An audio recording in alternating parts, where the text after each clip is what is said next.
ये दोनों लैब में पहुंची और वहां जाते ही इशिता के पास प्रोफेसर जयदेव की कॉल आई। तुम दोनों ने इस बार बहुत समय ले लिया है।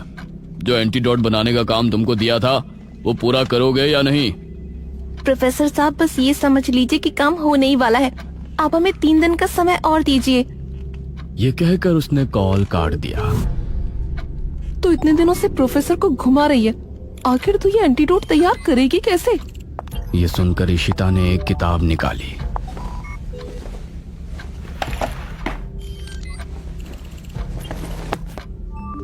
यार देख ये किताब, इसमें बहुत से ऐसे लिक्विड के बारे में लिखा है जिनकी कहानी पुरानी दंत कथाओं और लोक कथाओं से जुड़ी है। तो तू कहना क्या चाहती है? मुझे इस किताब में बहुत ही अनोखे लिक्विड के बारे में पता चला है जिसे मृत्युंजय अमृत कहते हैं। हम उस लिक्विड का टेस्ट करेंगे और अगर वो हमारे काम का निकला तो उसे यूज भी कर सकते हैं। मृत्युंजय अमृत?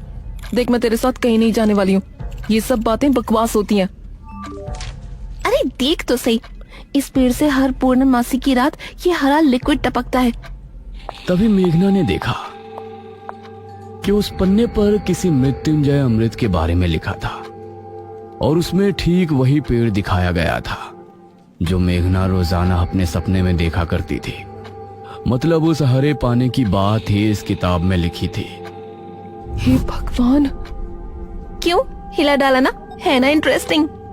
मेघना ने कुछ सोचा और फिर जवाब दिया, हाँ। तो हम दोनों कल ही बेरमपुर गांव के लिए निकलते हैं।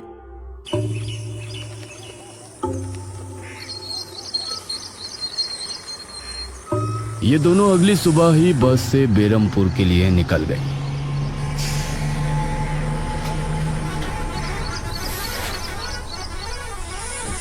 वैसे एक बात बता, तू मेरे साथ वहाँ जाने के लिए एक ही बार में कैसे राजी हो गई? मेघना ने सच को छिपाते हुए कहा, ऐसी अनोखी चीज देखने के बाद भला कौन नहीं होगा जो इसको देखना नहीं चाहेगा? ओहो, ये हुई ना बात। मैंने तुझे पार्टनर बनाकर कोई गलती नहीं की।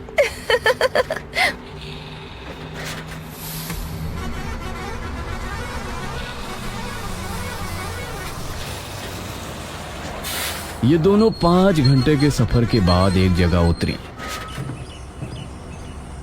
इनके ठीक सामने एक बड़ा सा गेट था जिस पर नाम लिखा था बेरमपुर।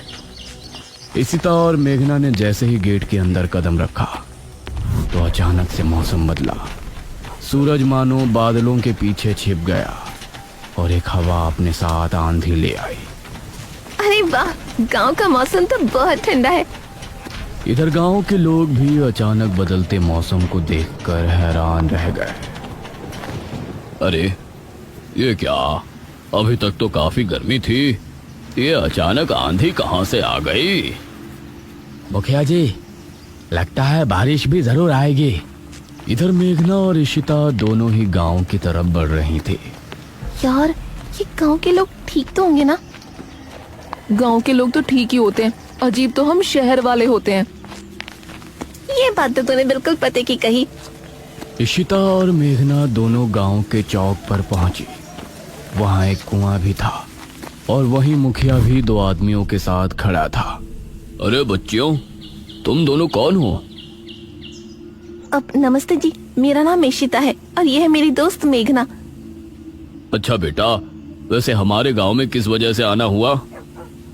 वो असल में वो अंकल, हम लोगों को अपनी स्टडी के लिए 5 गांवों के बारे में लिखना है, इसलिए हम लोग यहाँ आए हैं। इसके बाद और 4 गांवों में जाएंगे। ओह अच्छा, फिर तो ठीक है बच्चों, हम तुम्हारी जितनी हो सके उतनी मदद करेंगे। जी अंकल, क्या हमें यहाँ कुछ दिन के लिए रहने के लिए कोई घर मिलेगा किराए पर? अरे बच्चों, तुमको किराए की घर की क्या जरूरत है? तुम दोनों जब तक चाहो मेरे ही घर में रह सकती हो। ठकुराइन वैसे भी लड़कियों से बहुत प्यार करती है। जी शुक्रिया अंकल।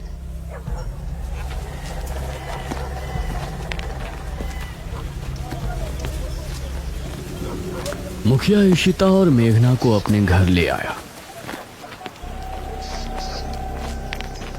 तभी घर के मंदिर में जल रहा दीपक बुझ गया।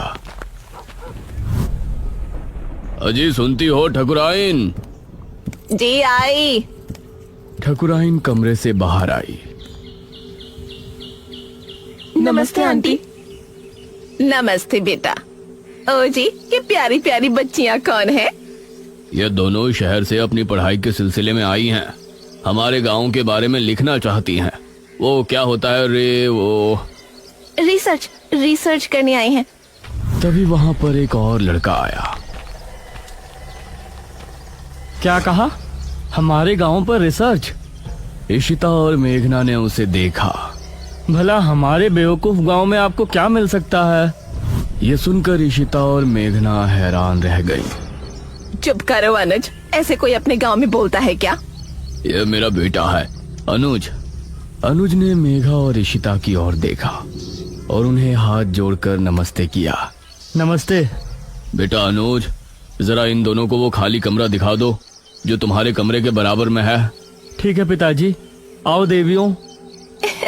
देवियों?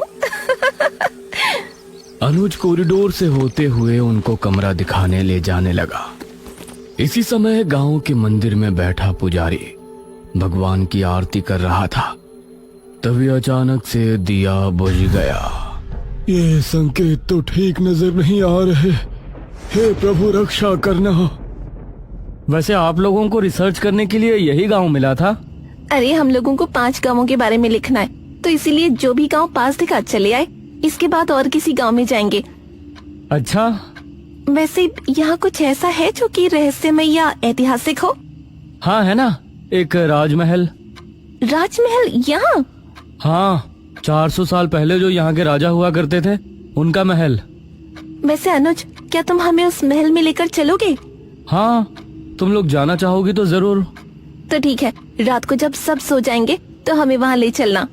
यह सुनकर मेघना इशिता को हैरानी से देखने लगी। रात के समय तुम लोग मजाक तो नहीं कर रहे? नहीं, हम तो चलने को तैयार हैं। तुम्हें डर लग रहा है तो बताओ। मेरा गांव है ये, मुझे क्यों डर लगेगा।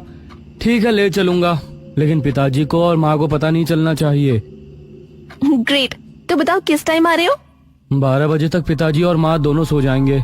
मैं उसी समय तुम लोगों को ले आऊंगा। हाँ सही है। ये कहकर अनुज ने उन्हें कमरे में छोड़ा और वहाँ से चला गया। ये क्या? हम तो उस मृत्युंजय अमृत के बारे में पता करने आए थे ना। अब हम ये राजमहल क्यों जा रहे हैं?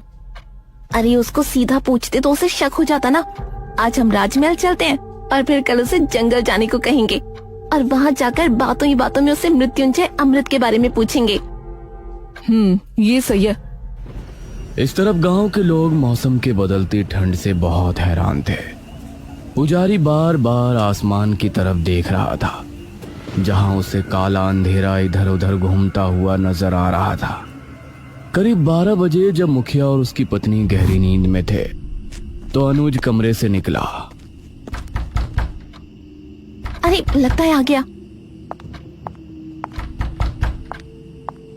इशिता ने उठकर दरवाजा खोला। हाय अनुज। तुम लोग तैयार हो? हाँ चलो, हम तो रेडी हैं। तो चलो। अनुज इनको लेकर घर से निकला और इन्होंने 2 गलियां पार कर ली थी। तुम्हारे गांव में हवा इतनी ज्यादा चलती है क्या? रोज तो नहीं चलती, लेकिन शहर की 2 लड़कियों के साथ लगता है उनके शहर का प्रदूषण भी आंधी के रूप में साथ आ गया।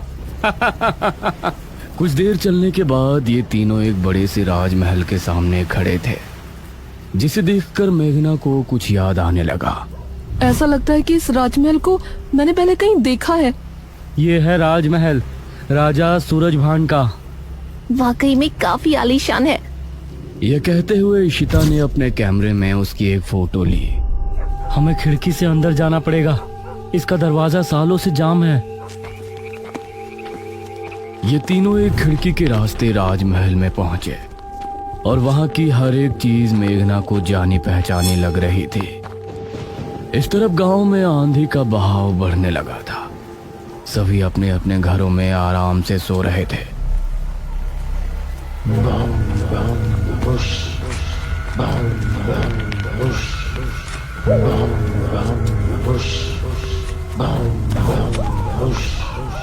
अरे ये आवाज तो निर्मूलो।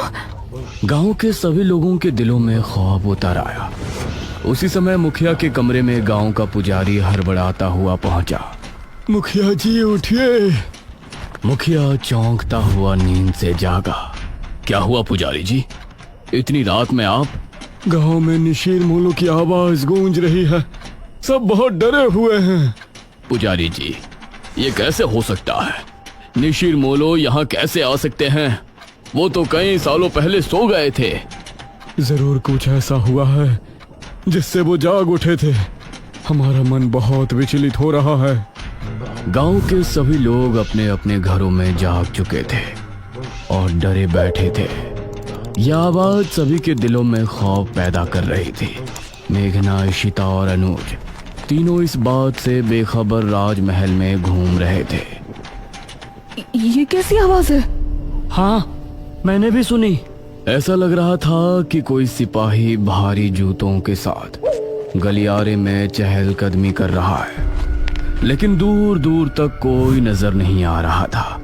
उसी समय गांव के दो आदमी संपत और कप्ता जंगल की सरहद पर बैठे हुए जुआ खेल रहे थे। अरे संपत यार, चल घर चलते हैं, अब बहुत समय हो गया। ओहो, अब तू हार रहा है तो घर चलते हैं। अरे चुपचाप पूरी बाजी खेल, इससे पहले तो मैं तुझे जाने नहीं दूंगा। हाँ। यह सुनकर कप्ता फिर से उसके साथ पत्ते बांटने लगा।